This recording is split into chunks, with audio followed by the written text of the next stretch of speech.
የሚባሉ አብረን ምንቀድስ አብረን ምንቆርብ ቅድም የነገርኳችሁ ንገሩ።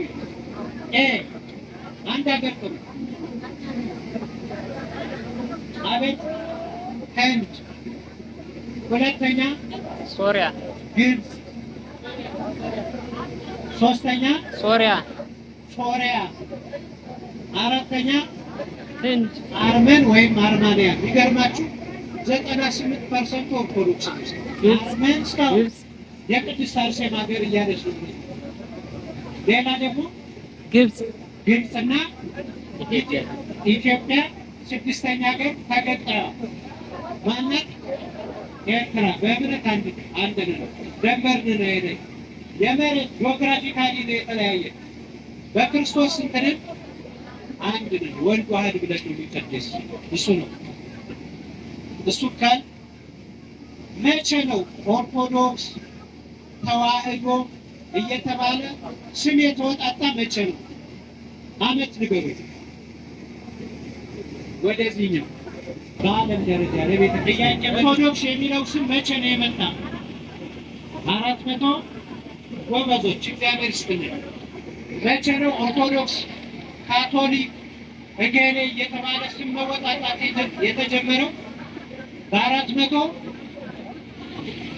አንድ በ400 ስንት አላችሁ?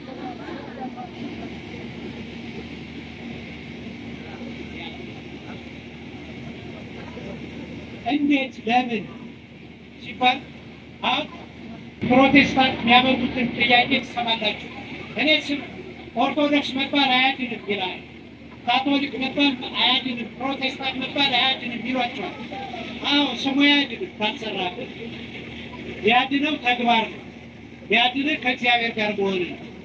እና እንዴት ነው ለምን እንደዚህ ተለያዩ ሲባል በ318 ዓመተ ምህረት ማነው በ325 ዓመተ ምህረት አካባቢ ሁለት ትምህርት ቤቶች በዓለም አሉ። ማን የሚባሉ? አንጾኪያና እስክንድርያ። አንጾኪያ ስለ ክርስቶስ ፐርሰናሊቲ ነው የምታስተምር፣ ስለ ተዋህዶ፣ ስለ ስጋው ታደላለች። እስክንድርያ ደግሞ ስለ መለኮት እና የአንጾኪያና የእስክንድርያ የአንጾኪያ ተማሪ የነበረው አሪዮስ ከነ እለእስክንድሮስ ጋር ከነ አትናቴዎስ ጋር አብሮ የተማረ ነው እና ፕላቶኒዝም ቲዎሪ ይበዛበታል። የማን ትምህርት ቤት? ከሁለት ትምህርት ቤቱ አንዱ። የእስክንድርያው ጥሩ ነው፣ ደስ የሚል ትምህርት አለ የእስክንድርያው። የአንጾኪያው የፕላቶኒዝም ቲዎሪ የሶቅራጥስ ይበዛበታል እና ምን የሚል ትምህርት አገኘ? መጽሐፈ ምሳሌ ምዕራፍ 8 ቁጥር 22 ላይ ስታነቡ እንዲህ ይላል፣ ትቤ ፈጠረተኒ እምቅድመ ኩሉ ተግባሩ፣ የስራው መጀመሪያ አደረገኝ ይላል። የምኑ መጀመሪያ? የምኑ ይልና ወርዶ ብታነቡት ግን ሌላ። አሁን የሚገርማችሁ አንዳንድ የፕሮቴስታንት አሁን እናቴ 30 ዓመት አሳድገኛለች። አፍንጫዬ ቆርጣችሁ ይሄ ማን ነው ብትሉ ታውቋለች። እጄን ቆርጣችሁ ብትሰማት የማን ነው ብትላት ለይታ ታውቋለች። የቄጤጥ አንዱ አካል ይቀር። እንደዚህ ነው መናፍቅ አካል ነው የሚለኝ። ስለኛ ሲማልድ ይኖራል የሚለውን ብቻ ይነካል። ከታች ግን ስታነቡት መልሱን ታገኙታላችሁ። ይህ ብቻ አይደለም፣ ብዙ ነው ጥቅሶች። አሁን እመቤታችንን ጌታ ያማለደችበት በቃና ዘገሊላ ያለው አንቺ ሴት አንቺ ምን አለኝ ብሏታል። ምን ብሏታል? አቃሏታል የሚል ሀሳቡን ግን ስናነበው በእሷ ምልጃ ምን እንደሆነ ነው ወይን እንደተደረገልን እና መጽሐፍ ቅዱስን ገንጥለን ማንበብ የተከለከለ ነው። የምናነበው ኮንቴክስቱን ሙሉ አውዱን ነው መረዳት ያለብን። እና ምን ማለት ፈልጌ ነው ወደዚህ የገባው? እና አሪዮስ ምን ብሎ ተናገረ? ወልድ አለ ፍጡር በመለኮቱ ወልድ በመለኮቱ የተፈጠረ ነው። እግዚአብሔር አብ ፈጣሪ ነው። ምን አሉና እግዚአብሔር አብ ወልድ ፈጠረው፣ ወልድ ደግሞ እኛም ፈጠረ ብለው ሁለት ፈጣሪ ሲል በሎጂክ አስቡ። እግዚአብሔር አብ ወልድን ከፈጠረው፣ ወልድ ደግሞ እኛም ከፈጠረን ስንት ፈጣሪ አለ ማለት ነው? ዓመት ወደዛ ትምህርት ሄደ። በዛ ምክንያት 318 ሊቃውንት ከዓለም ተሰበሰቡ። ሃይማኖታቸው የቀና የተሰበሰበው ፖለቲከኛው፣ በኢኮኖሚ የበለጸገው፣ አገር መሪው ተሰባሰቡ። ሽማግሌ የተባለ እና በቁጥር የሚገርማቸው አባቶቻችን ሲገልጿቸው 2248 ሊቃውንት ነበሩ የተሰበሰቡ። ግን ያ ሁሉ ሳይስማማ ቀረና 318ቱ መካከል አሪዮስን ለማውገዝ ሲሄዱ የእስክንድሮስን መቋሚያ 25 ዓመት ዕድሜ ሆኖት አትናቴዎስ የሚባል ዲያቆን አብሮ ተከትሎ ነበር እና ሲሄድ ሲጨነቁ ቢያስጨንቅ ጥያቄ ሲያመጣባቸው ቋንቋው ያኔ ግሪክ ነበረ፣ ግሪከኛ እና ምን ብሎ ተናገረ? አውቆ ሆሞ ኦሲዮስ አለ። ሆሞ ኦሲዮስ በግሪክ ሆሞ ኦሲዮስ ማለት ዘዕሩይ ምስለ አብ በመለኮቱ፣ በመለኮት ከአብ ጋር ስንት ነው? አንድ ነው። ማን? እግዚአብሔር አብ፣ እግዚአብሔር ወልድ፣ እግዚአብሔር መንፈስ ቅዱስ በዕድሜ ምን አይሉ? አብ አባት ስለሆነ ወልድን ምን አይለው? አይበልጠው። ልጅ ወልድ ስለተባለ ለደቂቃ ከአብ አያንስም፣ መንፈስ ቅዱስም እንደዚሁ ብሎ አስተማረ። ማን? አትናቴዎስ።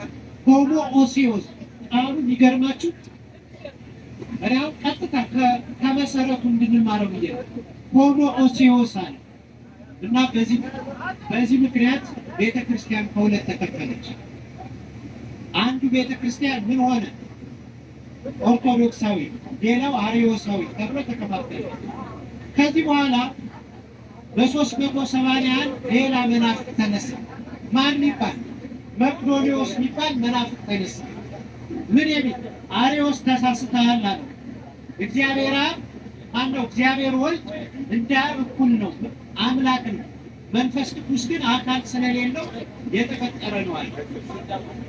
ክብር ምስጋና ይግባው። መንፈስ ቅዱስም ፈጣሪ ነው።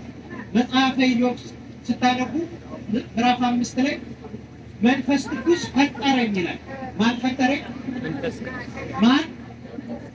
መንፈስ ቅዱስ። መንፈስ ቅዱስ ፈጣሪ ነው። አይለያዩም። በስም በግብ በአካል በኩነት እግዚአብሔር ሶስት ነው አላለችም ቤተክርስቲያን። ሶስትነት አለው። በደንብ አስተውሉ። እግዚአብሔር ሶስት ነው ብላለች ቤተክርስቲያን? አላለችም። እግዚአብሔር ስንትነት አለው? ሶስትና ሶስት ቢንግ ነው መሆን። እግዚአብሔር ስንትነት ነው? ሶስትነት አለው። ስላሴነት። ስላሴ ማለት በራሱ ሶስትነት። ስላሴዎች አይባልም ኖር ስላሴ ቅድስት ስላሴ ይባላል። ከዚህ በኋላ ከሁለት ክፍል ተከፈለ። ምን የሚል? አርዮሳዊና ተዋህዷዊ ኦርቶዶክሳዊ ተብሎ ተከፋፈለ። ከዚህ በኋላ ንስጥሮስ አንተ ተሳስተሃል፣ እውነተኛው ኢየሱስ ክርስቶስ ፈጣሪ ነው፣ ጌታ ነው። ስለተሳሳት መሆን ያለበት አብን ፈጣሪ ነው፣ ወልድን ፈጣሪ ነው፣ መንፈስ ቅዱስ ግን አይደለም ተብሎ ጸረ መንፈስ ቅዱስ ተባለ። መንፈስ ቅዱስን አጎደለ። በዚህ ምክንያት በ381 ዓመተ ምህረት የመጀመሪያው በ325 ተሰብስበው አወገዙ። ሁለተኛው ደግሞ በ381 ዓመተ ምህረት ሊቃውንት በዓለም ደረጃ ተሰብስበው መቅዶኒዎስን አወገዙት። ከዚህ በኋላ ደግሞ ሌላ ተነሳ። አቡሊናሪዎስ ይባል ማን አልኳችሁ? ሁለተኛ አውሳቢዎስ ይባል። ከዛ በኋላ ደግሞ ሌላ መናፍቅ እመቤታችን ድንግል ማርያም የወለደችው ሰው ነው እንጂ አምላክ አይደለም የሚል ሌላ ሶስተኛ መናፍቅ ተነሳ። አቡሊናሪዎስ ምን አለ? እግዚአብሔር ሶስት አካል የለውም፣ ተሳስታችኋል። አብ የተባለ በኦሪት ነው አለ። አውሳቢዎስ የሚባለው ይቀጣል። አውሳቢዎስ ምን አለ?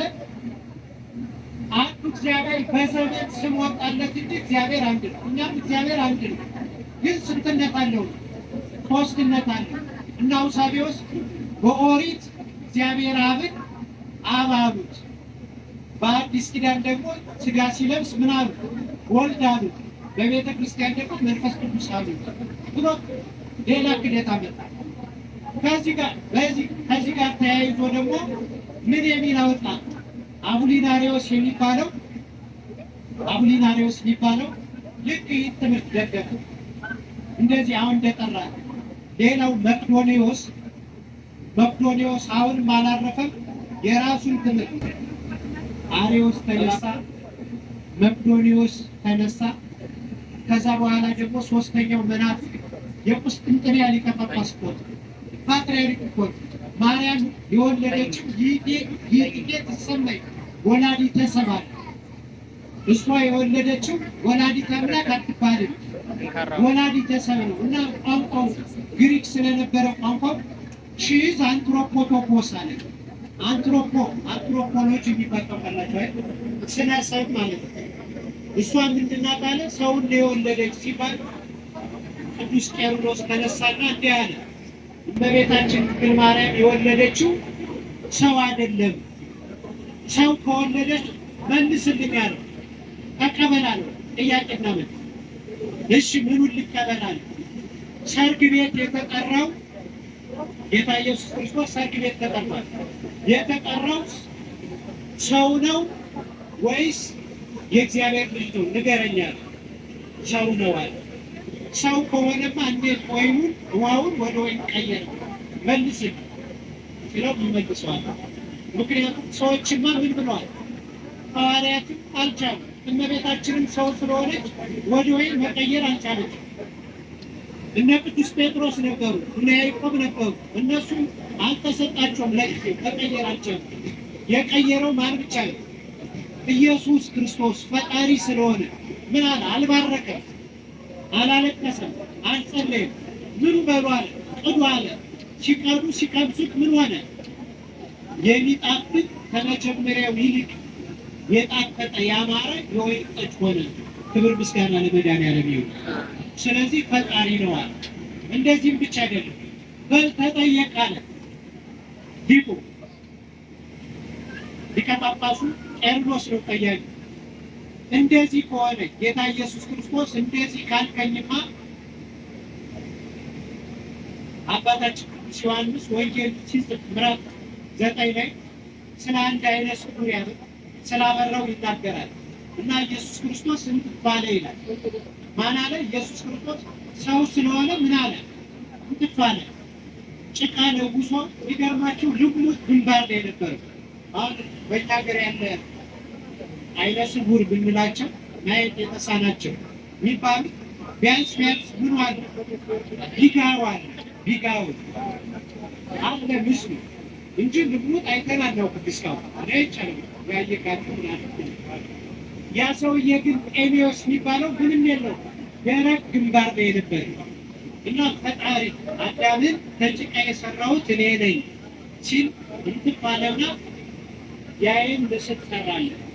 ሂድና በሰሊሆም ታጥበናል።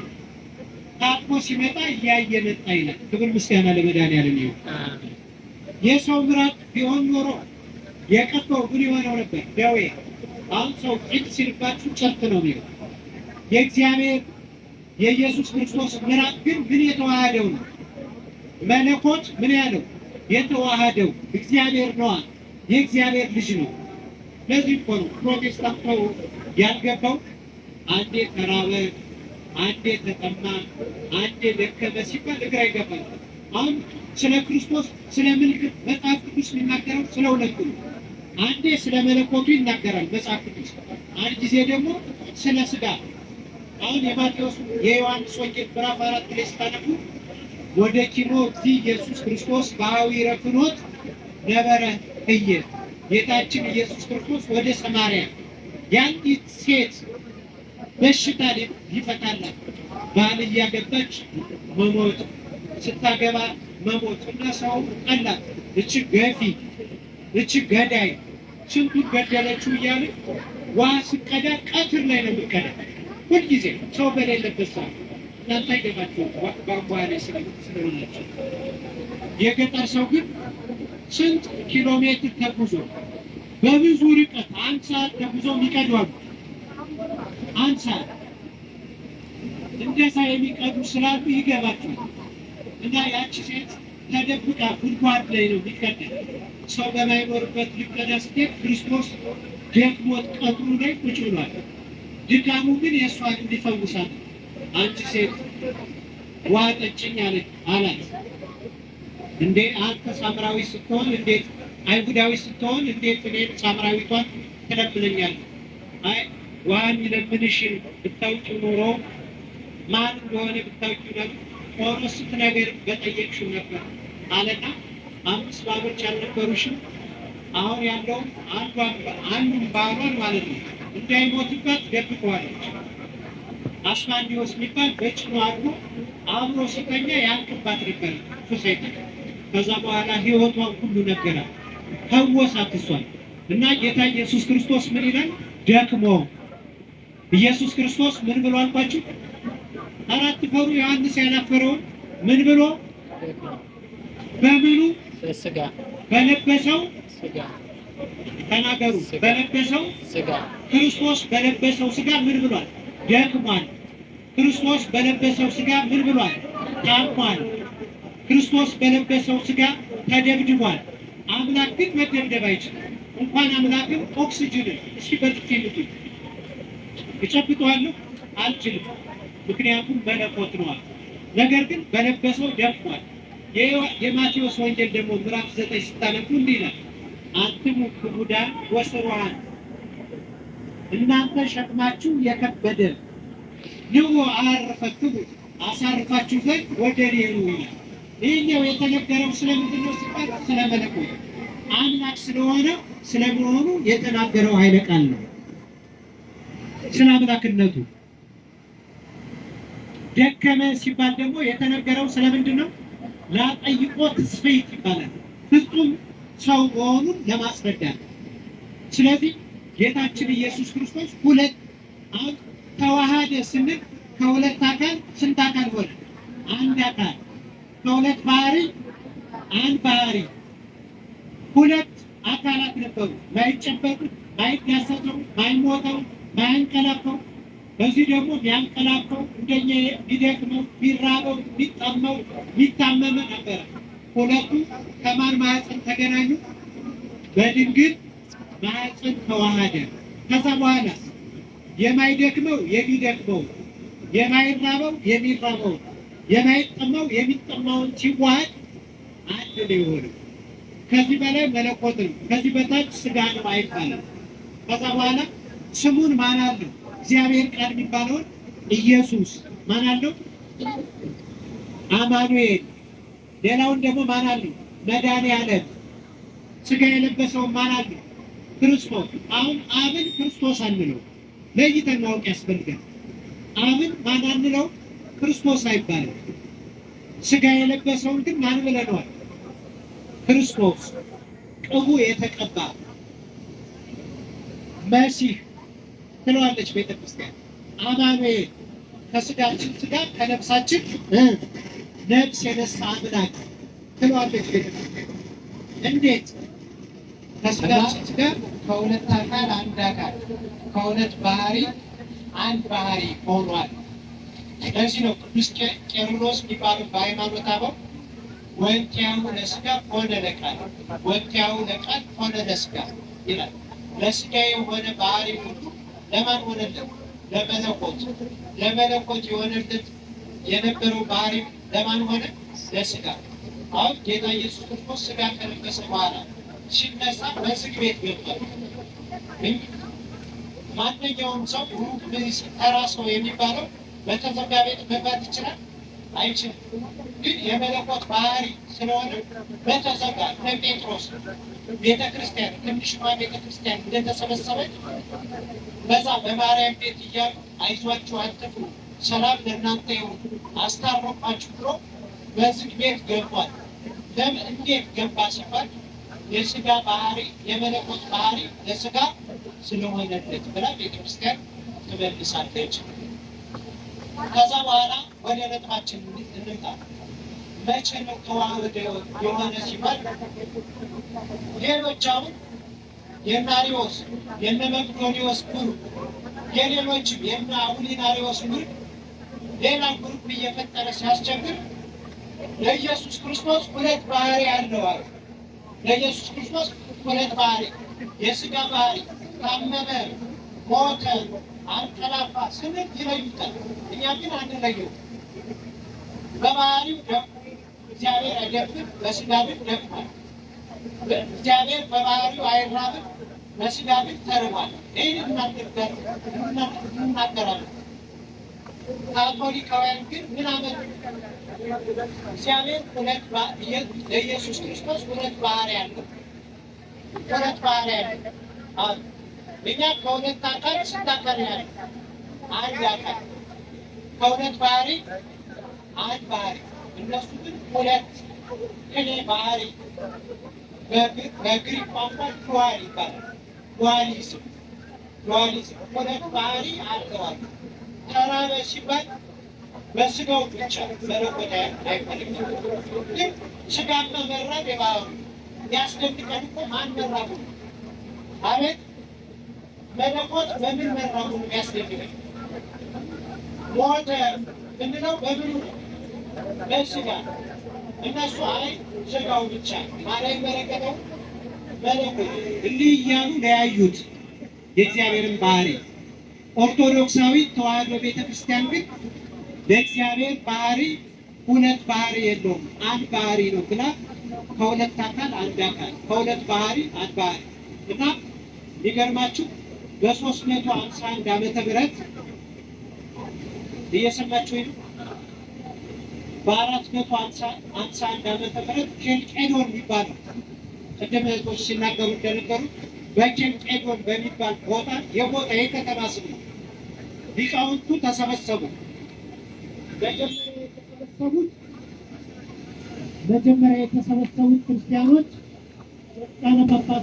የሊቃነ ጳጳሳቱ ስም ብዛት በቁጥር የመጀመሪያው 318 ነበር።